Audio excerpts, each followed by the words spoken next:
अपदामपहर्तारं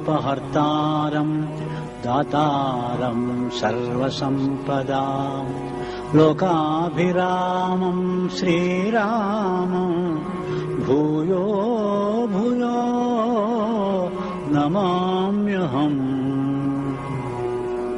हनुमान् अंजनासूनुः वायुपुत्रो महाबलः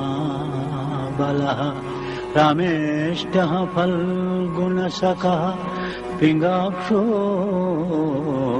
अमितविक्रमः उदधिक्रमणस्यैव सीताशोकविनाशकः